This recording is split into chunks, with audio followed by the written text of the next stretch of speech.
Good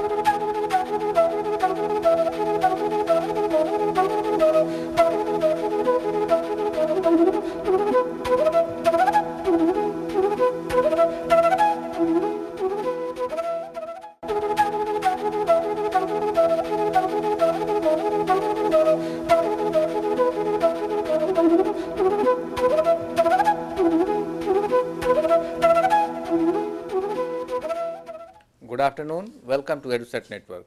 Friend, today we are going to discuss Indian Constitution and especially fundamental rights. And you know, the last month we have already discussed some of the article of the fundamental right. So today we'll try to understand the Article 19, the different kind of freedoms we also discussed in the meaning and the scopes.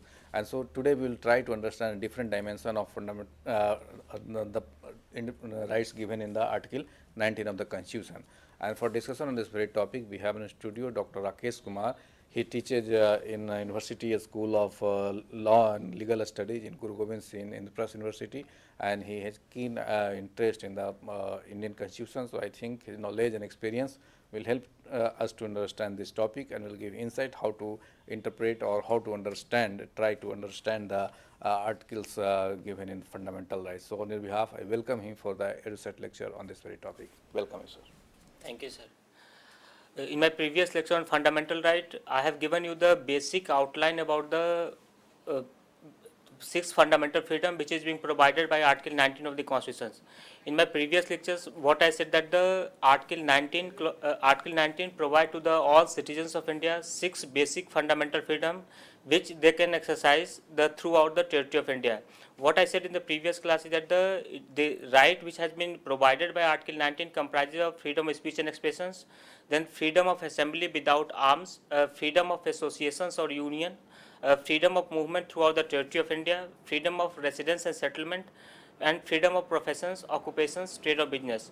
But what I said in the previous class is that the six fundamental freedom which has been accorded to the citizen of this country by the Article 19 of the Constitution is not absolute right, but it is subject to reasonable restrictions which may be imposed by law by enacting a proper law by the parliament.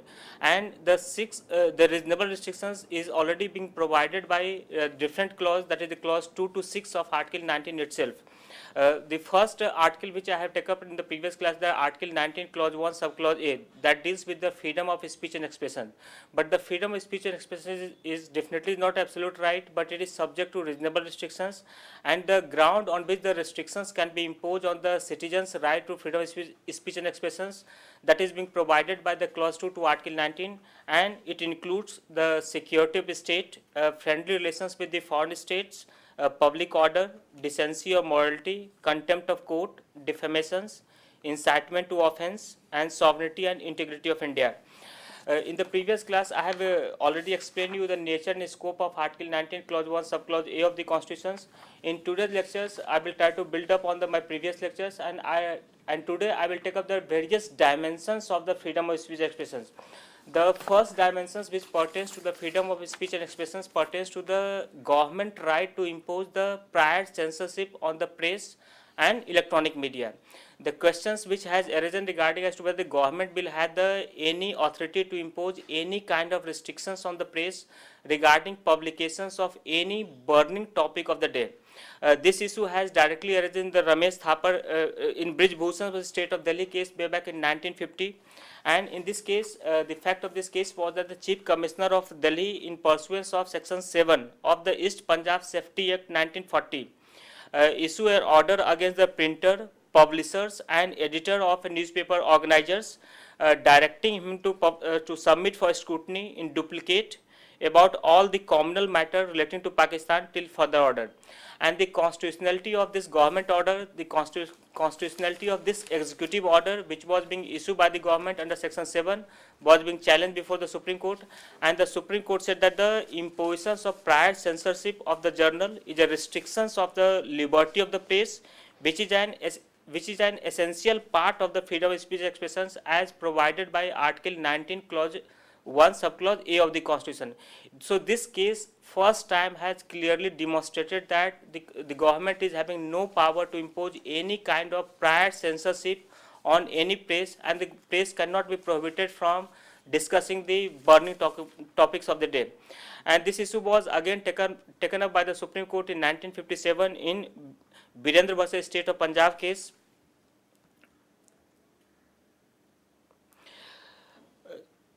And in this case, Supreme Court said that by prohibiting newspaper from publication of its own view or the view of the correspondence about the burning topic of the day is a serious encouragement on the valuable right of the freedom of speech and expressions, which is provided to the citizens by Article 19, Clause 1 of the Constitution. Now I am taking the other dimensions of the freedom of speech and expressions. One of the important aspect was that the government have any kind of power to regulate the condition of service of the persons who are working in the newspaper industry.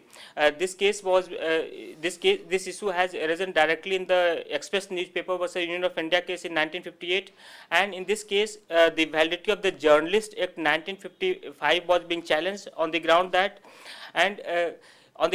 it has imposed various regulations regarding that the payment of the gratuity in hours of the works, leave, fixation of wages. These things was sought to be regulated by the government by enacting the Journalist Act 1955. The constitutionality of this act was being challenged on the ground that if this kind of restriction will be imposed on the press, then definitely it is something which is going to directly affect the financial positions of the newspaper, and in some cases they might be compelled to close down the newspaper. So the constitutionality of this Journalist Act was being considered by the court in the Express newspaper case, and in this case court said that this act, the Journalist Act 1955, which was enacted to regulate the condition of service of the persons who are employed in the newspaper industry, is constitutionally valid. Court said that the press is the most significant observation which was given by the court in this case is that the press was not immune from the law of the general applications or ordinary form of the taxations or law of the industrial relations. And what the court said that this act was being passed to ameliorate the service conditions of the workmen in the newspaper industry, and therefore it imposed reasonable restrictions on the right guaranteed by Article 19, Clause 1, Subclause A of the Constitution. But at the same time, court also reiterated that a law which impose a pre-censorship or curtail the circulations or prevent the newspaper from being started or require the newspaper to seek the government aid in order to survive is violative of Article 19, Clause 1, Subclause A of the Constitution. Then other pertinent case which has come before the Supreme Court is the Ramesh Thapar case, where the government has imposed a restriction regarding the entry of the journals in the other state.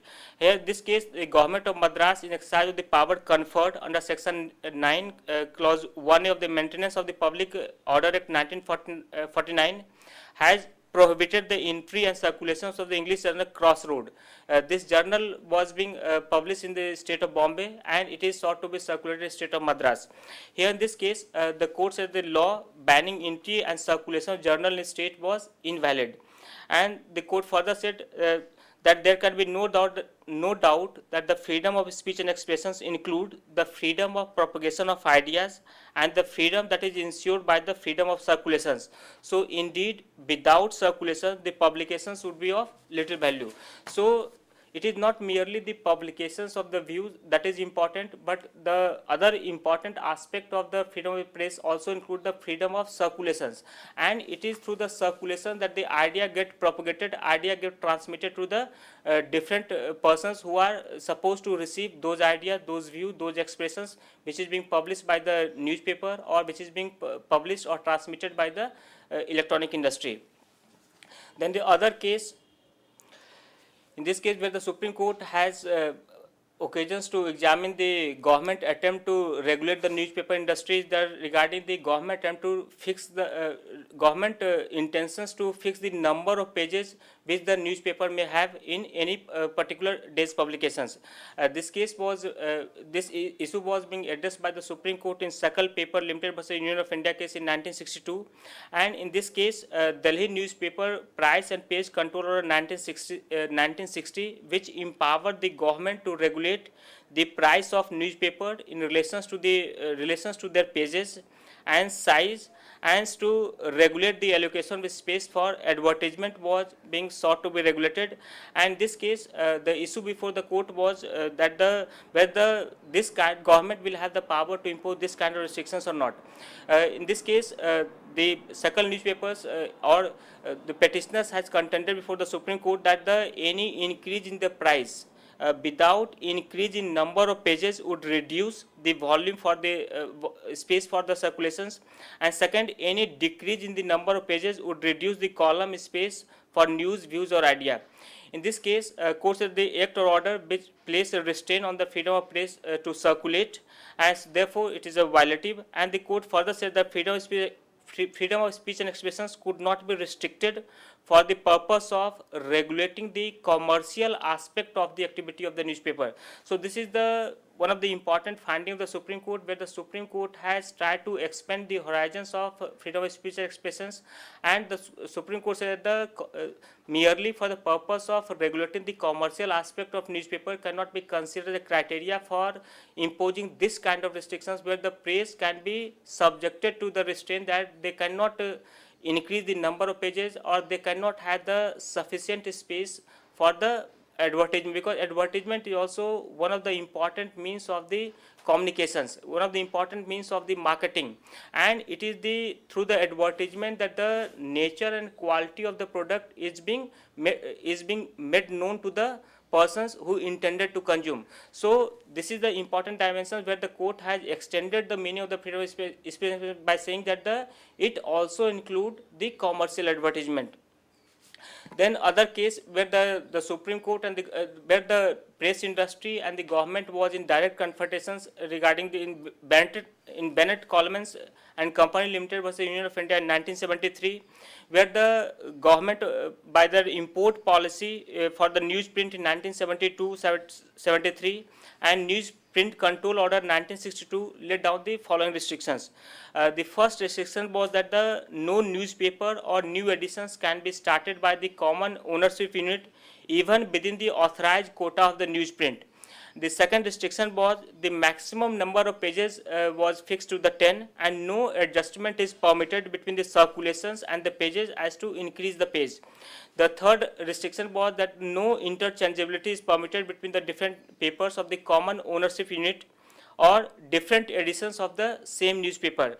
However, one of the exemptions which was being provided, that the allowance of the 10% increase in the page limit up to a maximum of 10 has been given to newspaper which was less than 10 pages. The basic objective of imposing this kind of restraint was that the government wanted to government was incurring the huge expenditures on account of the import of the newsprint. So government wanted to impose this kind of restrictions, and the petitioners Bennett Coleman company has challenged the constitutionality of this order before the Supreme Court, and the Supreme Court has Supreme Court has struck down this government regulations, and the Supreme Court has said that it is not coming within the terms of the reasonable restrictions as it is being provided by the clause 2 of Article 19 of the Constitution. Here the court said that the compulsory reductions to the 10 pages for all the big or small newspaper offends Article 19 clause 1 subclause A, and it infringes the right of the freedom of speech and expressions. The court further said that the dailies with the less than 10 pages are prevented from adjusting the quota for 10% increase for increase in circulations. The third things which the Supreme Court said in this case is that the prohibitions against the common ownership unit for starting a new periodicals or new editions is unconstitutional, and it is being violative of Article 19 clause 1 subclause A of the Constitution. The court further said that individual requirement of different dailies render it eminently desirable in some cases to increase the number of pages than circulations. So denial of the adjustment hampers the quality, range and standard of dailies and it affects the freedom of press.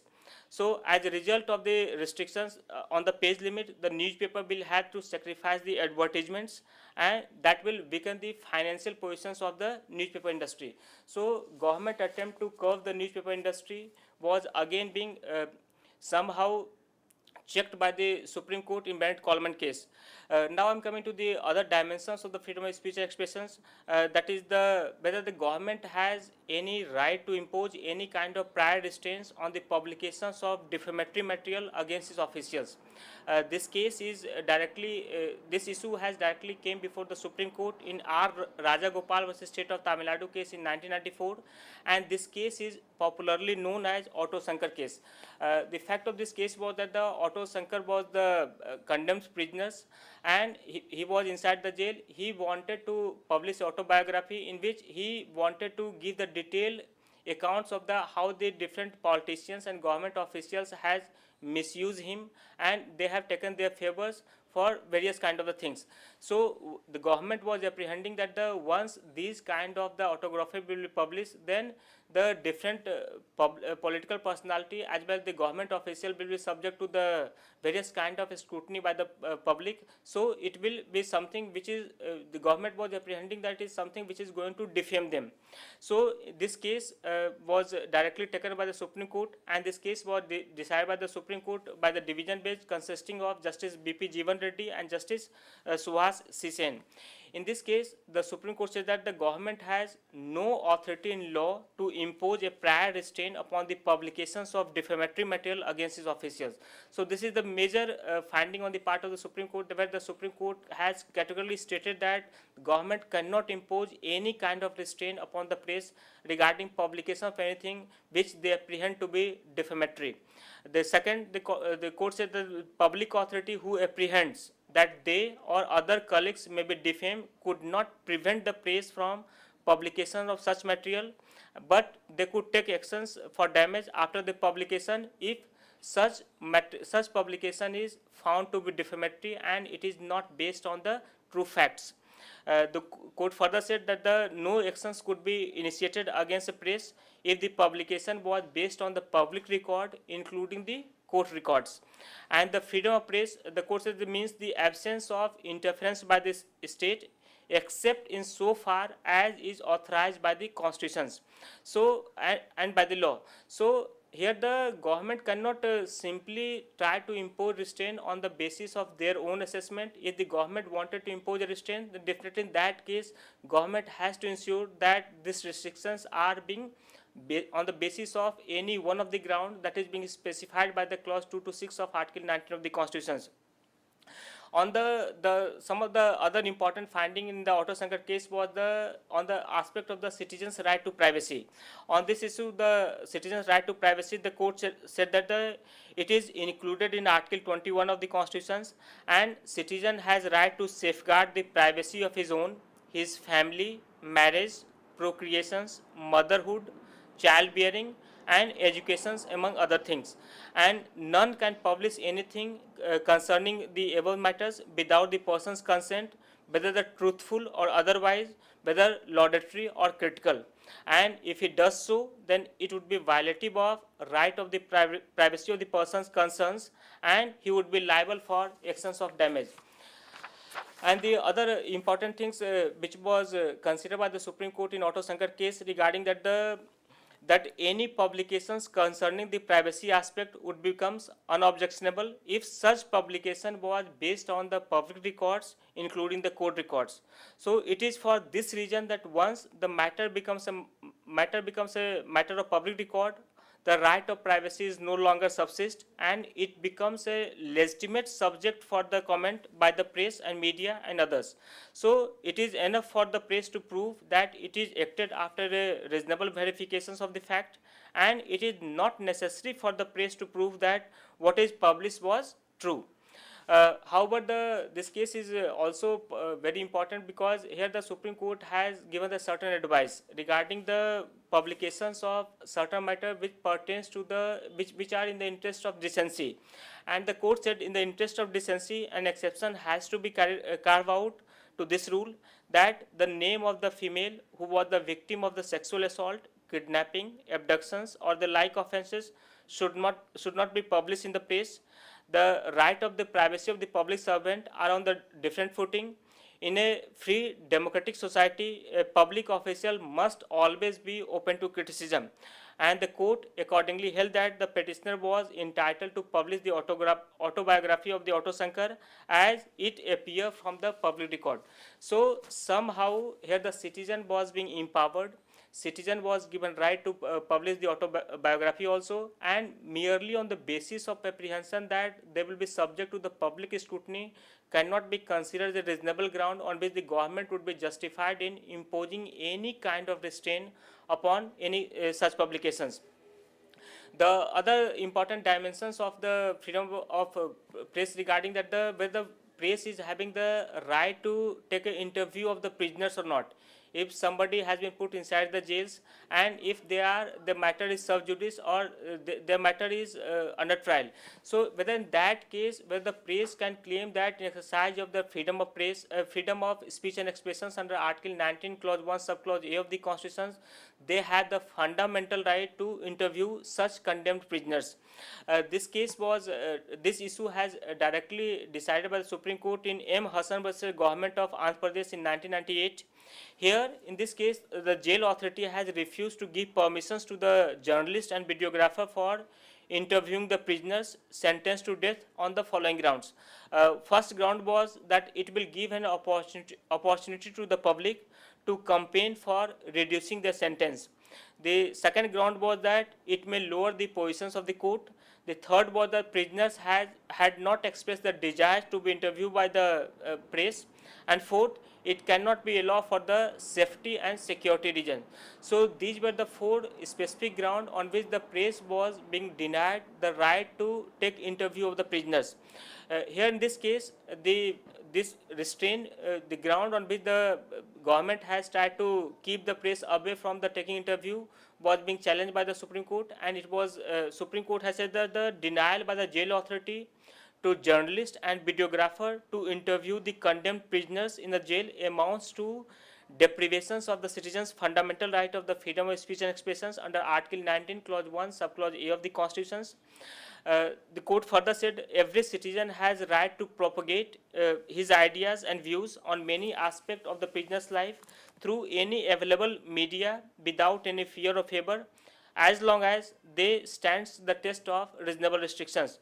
And the court said that restrictions on the above mentioned ground are not being mentioned in under Article 19 clause 2 of the Constitution, because here the Article 19 clause 2 very specific says the security state, friendly relations with the foreign state, public order, decency or morality, contempt of court, defamations, incitement to offence, and sovereignty and integrity of India. But the ground which was given by the jail authority, it will not come under any of the grounds which is being provided by clause 2 to Article 19 of the Constitution. The court further said the restrictions that in case of the reporting, the press is guided by its own restrictions and censorship as given in the Cinematographic Act 1952, and if there is any objectionable elements or situations which falls within the provisions of Article 19 clause 2, it can be prohibited in the public interest. Thus, every stage before reporting or releasing, there will be check and counter check by the authority. The reporter and publisher are also aware of the consequences if they report or exhibit the objectionable item or informations. So this case is important in the sense that here the Supreme Court has tried to expand the horizons of the freedom of speech expressions, and one of the most significant, if you see the judgment, one of the significant aspect that the Supreme Court has broadened the meaning of the friends, because under the Jain Manual Act, the friends has the right to access the any under trial prisoners. So if the friends can access, so what the Supreme Court said in this case is that the friend includes a journalist and in turns a videographer. So therefore it is not just and proper for the jail authority to prevent the petitioners to interview the condemned prisoners orally by videography. So here the Supreme Court has tried to expand the horizons of freedom of speech expressions, but here you also have to exercise your cautions. Here if you go for the simple interpretation of this provision, definitely in that case, press can always demand that on the basis of this finding, they have every right to take interview of any persons who are languishing in the jail. This is not a correct interpretation of law. Here in this case, if the press wanted to take interview of any prisoners, then that case that permissions can be granted, but it will be subject to regulations which is provided in various jail manuals. And beside it, here you also have to seek a permissions of the court under which that persons are subject to trial, and it is only after the taking permissions of the court you will have the right to take a interview of the prisoners. As far the court power to give permissions to take interview is concerns, here definitely the court will not grant the press the right to take an interview on manual basis or mechanical basis. Here the court has to apply its mind. Court has to do the balancing between the press right to take an interview as well as the something which is required for the proper and smooth administration of justice. And it is only after balancing of those aspects, freedom of speech and expressions and the right of the administration of the justice, here the court may grant permissions to take an interview of the prisoners, but it cannot be demanded as a matter of fundamental right in each and every cases. Now I am coming to other dimensions of the freedom of speech expression. That is one of the very famous case, which is also known as the national anthem case. Here in this case, this case is popularly known as Vijay Emmanuel versus State of Kerala case. Here in this case, the three children belonging to the Jehovah community were expelled from the school for refusing to sing the national anthem. Here in this case, the circular was issued by the Director of the Public Instructions Kerala, which had made it obligatory for the school to sing a national anthem. However, these three children, they stood up respectfully when the national anthem was being sung, but they did not join in the singing it, because according to them it was against the religious faith, which does not permit them to join in any rituals except if it is for the prayers. And the expulsions order which was issued by the government was being challenged by before the Kerala High Court, where the Kerala High Court has upheld this expulsion order by saying that it is the fundamental duty of the citizens to sing the national anthem. Against the decision of the Kerala High Court, there was appeal before the Supreme Court, and this case the Supreme Court said that no persons can be compelled to sing the national anthem if he has a genuine conscientious objections based on his religious faith. Therefore, there is no law under which the fundamental right under Article 19, Clause 1, Subclause A could be curtailed. It can only be regulated on the grounds mentioned in the constitutions and not by the executive order. The court further said that they did not commit any offence under the Preventions of the Insult of the National Honor Act 1978 because they stood up respectfully when it was being sung. So accordingly, it was held that the citizens' expulsions from the school was violative of citizens' fundamental right under Article 19, Clause 1, Subclause A of the Constitution, because when I was discussing the nature and scope of the freedom of speech and expression, at that point of time I have told you that freedom of speech and expressions also include freedom of silence. So if he is not joining in the national anthem, but if he is giving respect to them, if he is observing the silence, then that case also it can be presumed that he is exercising the freedom of speech expressions, and the government cannot move on the flimsy ground by expelling the children by simply saying that they did not join. However, this judgment was subject to scrutiny by the various constitutional experts, and it was being apprehended by some of the constitutional experts that if this kind of interpretation will be given, then it can be presumed by everybody that they have license to dishonor the national anthem. But this was not the spirit of the finding of the court. Here the court has said how the freedom can exercise their different aspect of the freedom of speech and expressions. Then I am coming to the other dimensions regarding the right to know, whether how much the citizens have the right to know about the functioning of the instrumentality of the government. As far the citizens has right to know about the activity of the state, the instrumentality, the department, agency of the state. There is no doubt about that, and the privilege of secrecy which existed in old times, that the state is not bound to disclose the facts to the citizens, or the state cannot be compelled by the citizens to disclose the facts, does not survive now to the great extent. And the fundamental right of freedom of speech and expressions is based on the foundations of freedom of right to know. So, however, this right to know is not absolute right. A state can impose, and definitely states should impose reasonable restrictions in the right where it affect the national security or any other matter affecting the national integrity. But the right is limited, and in particularly in the matters of the sanitations and other allied matters. Every citizen has a right to know how the state is functioning and why the state is withholding such information in such matters. Definitely the right to know, now you have the Right to Information Act also, but apart from the statutory right which has been provided by the Right to Information Act, under the fundamental right itself, you have the every right to demand, you have every right to ensure the transparency with respect to the functioning by the government, you have the right to demand the accountability on the part of the government. And the government, I don't think the government has any kind of government should have any kind of reservation with respect to the withholding the informations, because if the government has taken any decisions, and if then and there if the government disclose all the decisions in black and white, then public will not have the grievances.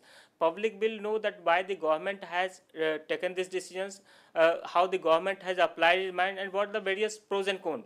And if there is any fundamental defects with respect to the any policy decision which was taken by the government, and if it is being disclosed to the public scrutiny, definitely in that case public will pinpoint that the if this thing would have been done otherwise, then definitely in that case the consequences would have been the better, and definitely it will give the time to the government to rethink.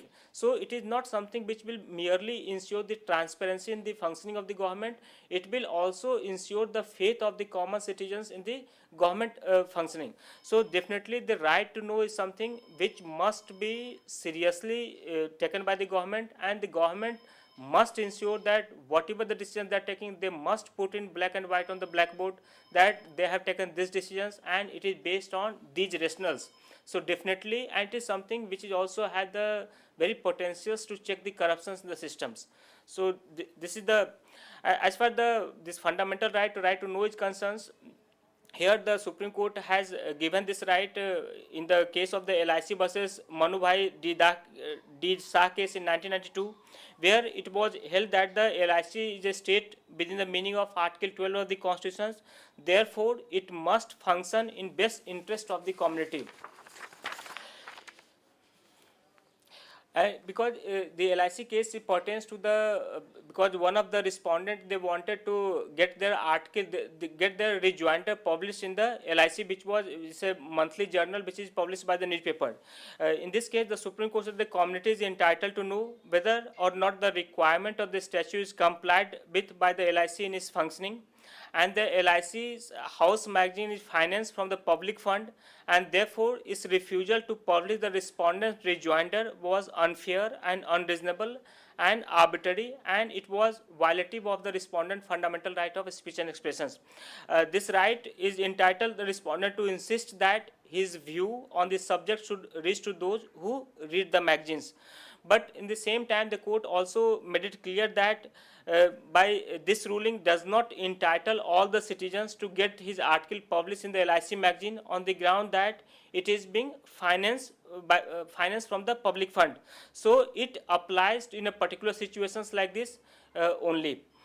But the second case where this case pertains to the refusals to telecast of the film by the respondent, where the court said the filmmaker has the fundamental right under Article 19 Clause 1 Subclause A of the Constitution to exhibit his film, and the party which claims that they have the right to refuse the telecast of the film under Article 19 Clause 2 on the ground that film did not conform to the requirement of law under Article 19 Clause 2 has onus to prove that he is entitled to refuse.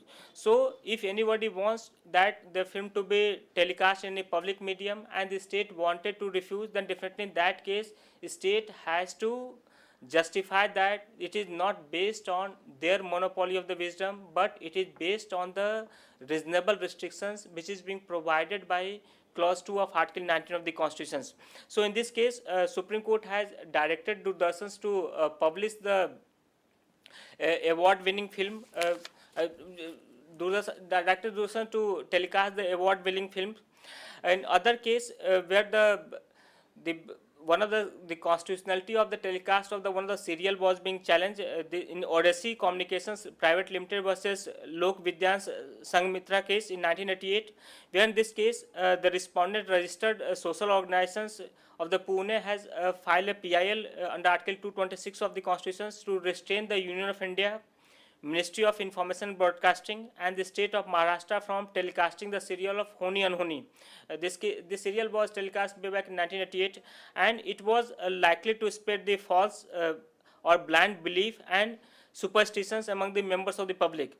In this case, the court said the right of the citizens to exhibit the film on the Doordarshans on the terms and conditions imposed by the Doordarshans is a part of the fundamental right of the freedom of speech and expressions guaranteed under Article 19, Clause 1, Subclause A of the Constitution, which can be curtailed only on the grounds specified under Clause 2 to Article 19 of the Constitution.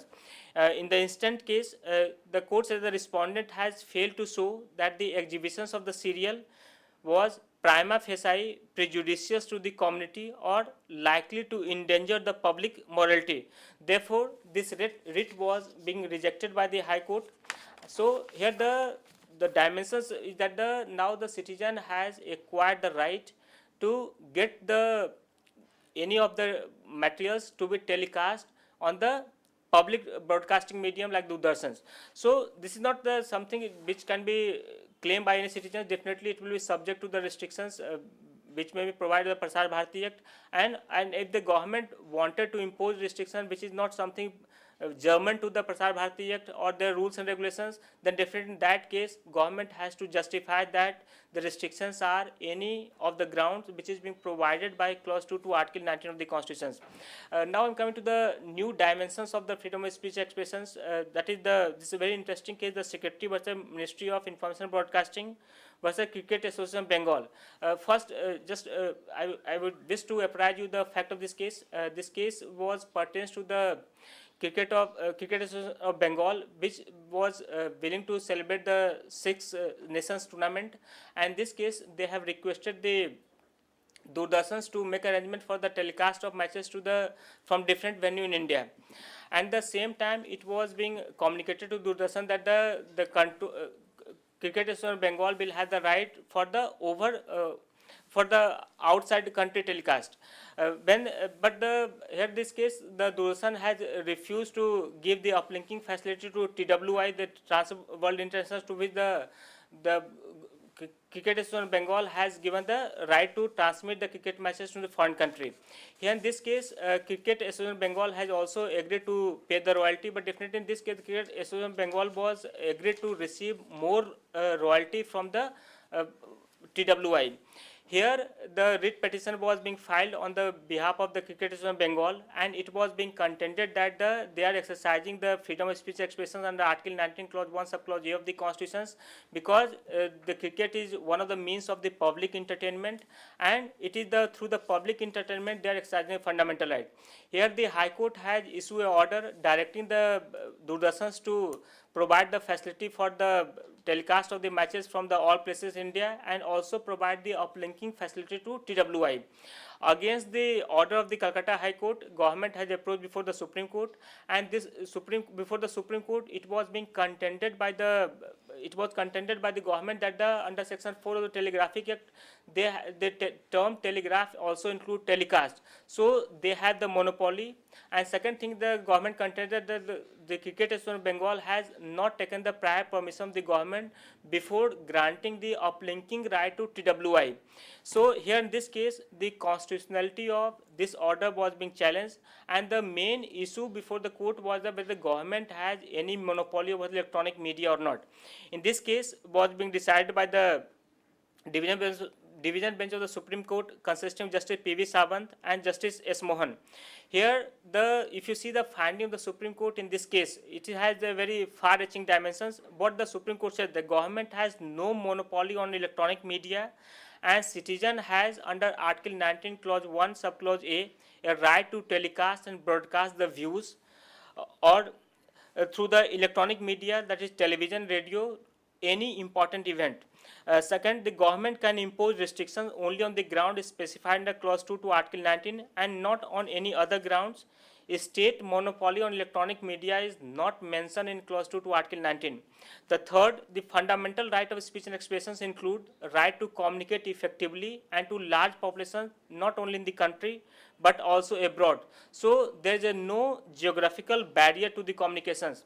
And fourth, at present electronic media, that is TV and radio, is the most effective means of the communications. However, since airways are the public property and they must be used for the public goods, they are therefore subject to the certain limitations. The court directed the government to establish an independent autonomous public authority representing all sections of society to control and regulate the use of the airways.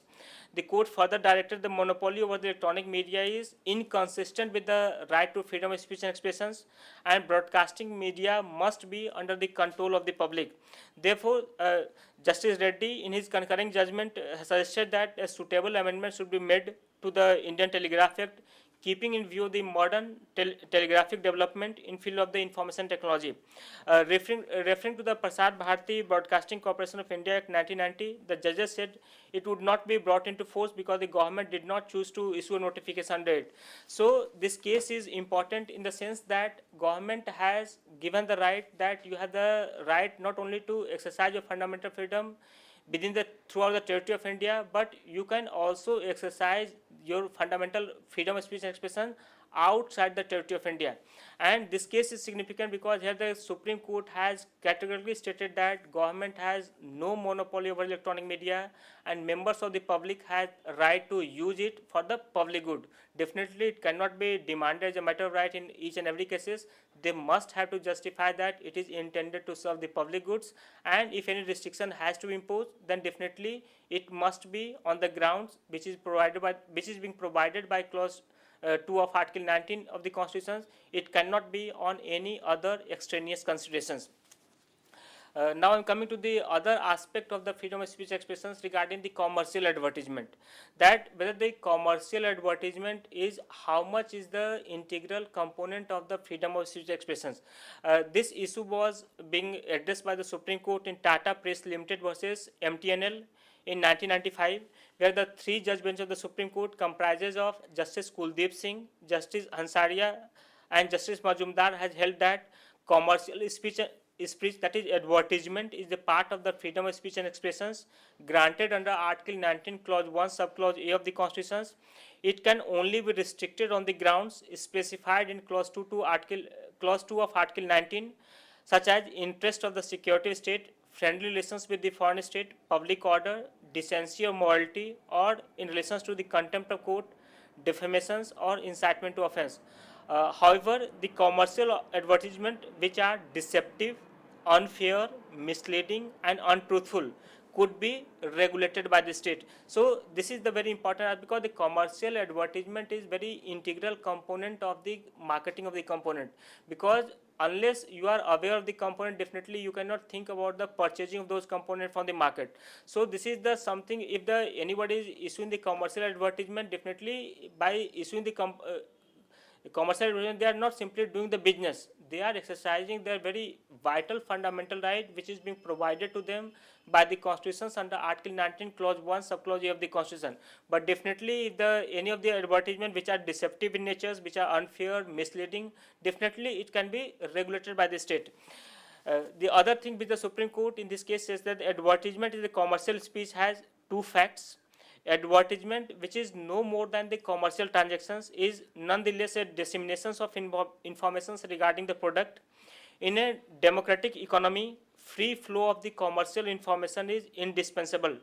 There cannot be any honest and economical marketing by the public at large without being educated by the informations or disseminations through such advertisement. And secondly, the public at large has a right to receive the commercial speech. Article 19, Clause 1, Subclause A not only guarantee the freedom of speech and expressions, it also protect the right of individual to listen, read, and receive the said speech. So this case is important that the commercial advertisement has been read as the one of the important dimensions of the freedom of speech expression. But if it is a misleading, based on the untrue facts, then definitely it can be regulated by the state. The other important dimensions of the freedom of speech pertains to the giving call for the Bandh. That is, if some political party or association or organizations are giving that there will be Bharat Bandh or there will be state Bandh in a particular day, whether such political organization have such right to impose this kind of Bandh or not. Here, this issue was being directly taken by the Supreme Court in CPI versus Bharat Kumar case in 1998, where the three-judge bench of the Supreme Court, upholding the full bench decision of the Kerala High Court, has held that calling for the Bandh or calling for or holding of the Bandh by the political party or organizations is unconstitutional and hence illegal, because it is violative of the fundamental rights of citizens guaranteed by Article 19 Clause 1 Subclause A as well as the Article 21 of the Constitution. Because if the Bandh is being imposed, then it is not only your freedom of speech expression will be restricted, your right to movement will be curtailed, and the same time your right to enjoy your life under Article 21 will also be get curtailed. Here the Kerala High Court has held that no political party has right to call for a Bandh on the ground that it is part of his fundamental right of the freedom of speech expressions. Court said the call for Bandh implied threat to the citizens that any failure on his part to honor the call would result in either injury to the persons or property and involves the preventing a citizens by installing into him a psychological fear. And if he defies the call for Bandh, then he will be dealt by those who are allegedly supporting such Bandh. So when citizen is coerced into not acceding to his work or prevented from going out to his work or from participating in his professions or carrying on his business, this involves the violations of their fundamental right. So no citizen, no political party has any fundamental right to give call for the Bandh. Now I'm coming to the other aspect of the freedom of speech expression, that is the right to impose that is the film censorship. Because in the Cinematography Act, here the censor board has been given power to grant the certificate to the film, that is the U category or A category. If any films or any serials or any means of the telecast, if is granted the U certificate, then definitely it means for the universal screening. If it is being granted A certificate, then definitely in that case it will be subject to the restrictive screening. So this issue was being considered by the Supreme Court in K. Abbas versus Union of India case in 1971, where the constitutionality of the Cinematography Act was being challenged on the ground that it make unreasonable classifications on the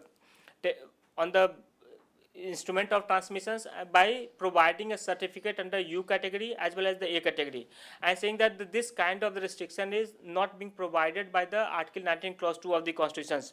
Here in this case, the petitioner's film The Tale of the Four Cities was refused the U certificate because he said it is the other form of the film other form of the speech and expressions beside the film, but none of them are being subjected to this kind of restrictions. Here in this case, the Supreme Court said the pre-censorship of the film was justified under Article 19 Clause 2 of the Constitutions on the ground that film have to be so treated separately from other forms of the art and expressions, because the motion film was able to stir up the emotions more deeply than any other product of the art. Therefore, the classification of film under the U category and A category was constitutionally valid. This issue was again considered by the Supreme Court in Bobby Art International versus Ompal Singh Hoon case in 1996. This case is popularly known as the Phulan Devi case, Bandit Queen case, which pertains to the story of the revenge decades of Phulan Devi. In this case, the Bandit Queen film was granted A certificate by the Revision Committee of the Censor Board, and which was reaffirmed by the appellate tribunals. The respondent then filed a writ petitions in the Delhi High Court seeking to quash the certificate granted to the film and restrain its exhibitions in India. He contended that though the audience were led to believe that the film depicted the characters of the female, the queen of the revenge Phulan Devi, the depiction was abhorrent and unconscionable and slur to the Womenhood of India. The High Court held that the film was obscene and quashed the order of the tribunal. Here, the Supreme Court, allowing the appeal, held that the certificate issued to the film Bandit Queen upon the condition imposed by the appellate tribunal, subject to the certain modification cut, is valid and therefore it is restored. The court said a film must be judged in its entirety from the point of view of the overall impact. A story of the film is a serious and a sad story of the village born female child becoming a dreaded dacoit. The film level an accusing finger at the member of the society who compelled her to become a dreaded dacoit. The scene where she is humiliated, stripped naked, or paraded, or made to draw waters from the well within the circle of the 100 men, or exposure of the private parts, definitely that thing has to be subject to restraining. That thing has to be cut, because the court said that this does not arouse the cinema goer's lust, but to arouse in him the sympathy for the victims and disgust for the perpetrators. So the one of the important thing which the Supreme Court has said in this case is that the nakedness does not always arouse the basic instinct. So here in this case it was pertains to the something which happens to our society, and it is being somehow tried to be depicted. The peoples were tried to be communicated. So in this case exhibition was being permitted, but definitely it was subject to the certain restrictions, certain cuts. So I'm discussing the various dimensions of Article 19 Clause 1 Subclause A of the Constitutions. Now I'm coming to the restrictions. Because what I said in the earlier that it is not a absolute right. It is subject to reasonable restrictions, and reasonable restrictions can be imposed by the state under Clause 2 to Article 19 of the Constitutions. And the grounds on which the restrictions can be imposed by the state is the security of state, friendly relations with the foreign state, public order, decency or morality, contempt of court, defamations, incitement to offense, and sovereignty and integrity of India. Now I am coming to the detailed aspect of the different grounds on which the state will be justified in imposing a restraint upon the citizens' fundamental right of freedom of speech expression. The first thing which is being pertains to the security state. Here the Article 19 Clause 2 impose reasonable restrictions on the security state, and the meaning of the term security state was subject to the detailed expositions by the Supreme Court in Ramesh Thapa State of Madras case way back in 1950. Here the Supreme Court has pointed out that the term threat to the security state refers only to the serious and aggravated form of the public disorder, that is the rebellions, waging war against the state, insurrections, and not ordinary breach of the public order and public safety, that is the unlawful assembly rights affray. The word in the interest of before the word security state clearly implies that the actual result of the act is immaterial. So it is not necessary that it is only on the happening of any of the contemplated things that the government will move to impose restraint. Here even the contemplations of happening of the any of the things like the rebellions or waging war against the government of India, insurrections, will be considered a ground on which the state will be justified in imposing the restraint on the freedom of speech and expressions. The other thing which the Supreme Court has said that incitement to the armed rebellions, though infructuous, ultimately is enough to attract the term security state, but every public disorders cannot amount to the or cannot be regarded as something which is threatening to a security state. So every public disorder cannot be considered a ground for imposing a restraint upon the freedom of speech and expression which is being provided by Clause 8 to Article 19 of the Constitution. Now we come to the second ground, that is the friendly relations with the foreign state. This is also one of the reasonable ground on which the state will be justified to impose reasonable restrictions on the freedom on the citizens' fundamental right of freedom of speech and expressions. Here, this provision was originally not in the constitutions. It was being added by the Constitution's First Amendment Act 1950 with the object to prohibit the unrestrained malicious propaganda against the foreign friendly state, which may jeopardize the maintenance of the good relations between India and the state. So this is the something which is a unique provision which is being added in the Indian constitutions. Beside it, you also have the Foreign Relations Act of 1932, which provide the punishment for the libel by the Indian citizens against the foreign dignitaries. Again, you have the Foreign Recruitment Act of 1874, which empowered the executives to prohibit the recruitment of any citizen of India to any of the foreign state. But as far as this provision concerned, the members of the Commonwealth, including the Pakistan, is not considered a foreign state for the purpose of this constitution. So this is a very unique provision which is being added by the Constitution First Amendment Act. I think we are running short of the time. So, one question that arises that while understanding such freedoms given in the Constitution and Article 19, so there are sometimes confusion that one case relate to which article and some conflict between two. So, what could be the how one need to be prioritize this in when contravening to each other? If there's a because you have the doctrine of precedent which is applicable in the Indian situation, that if any case is being decided and if the same issue on which the decision was being given by the larger bench, then that case it is the decision of the larger bench which will prevail irrespective of the time. It is not that if something has been said, because under doctrine of precedent here if any decision has been given by a larger bench, then the smaller bench has to give their observations only in the consonance with the larger bench finding. This is one aspect. Second thing, that the certain issue, if there is no direct decisions of the Supreme Court, and if there is a divergence of opinion between the different high court, then that case each high court will be free to observe or to take the help of any of the precedent of the other high court. But it is the decisions of their own high court on a particular bench that will allow to prevail. So as far the prioritizations of the case is concerned, definitely you have to see that which of the case is being decided by the larger bench. If something which is a larger bench, then definitely their observations, their finding will have the more weightage. Okay. And sometimes the court says something by way of observation. It is not something which is directly related or directly pertains to that case.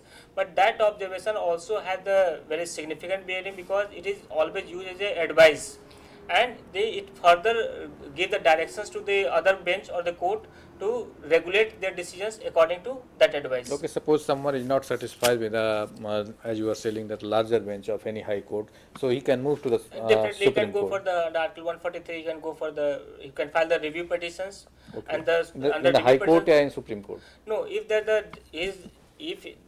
because under Article 131 to 136, you have the right to under Article 131 the Supreme Court has ordinary jurisdiction, then Article 131 the Supreme Court has jurisdiction with civil matters, then criminal matters, then the constitutional matters. So if anybody is aggrieved by the decisions, then that case under Article 134A, here the High Court, after pronouncing judgment, they have to give the certificate of fitness that this matter pertains to a civil matter, or it's a matter of the general public importance, or it involves the interpretation of the provisions of the constitutions. Then after obtaining the certificate of fitness from the High Court under Article 134, they can directly go in appeal before the Supreme Court. And if there is the divergent opinion, then sometimes the matter is being referred to the Supreme Court just to decide on that particular issues. Okay. And Supreme Court deciding on that constitutional or legal provisions, they can refer the case back to the High Court for the deciding the particular facts. Okay. So this is how the system is running in this country. Okay, so well friends, with these words we like to conclude the lecture. I thank all of you for watching the lecture, and on behalf I thank Dr. Rakesh Kumar for giving such an insightful lecture on this very topic. Tomorrow we'll have another lecture on the fundamental right. Thank you very much.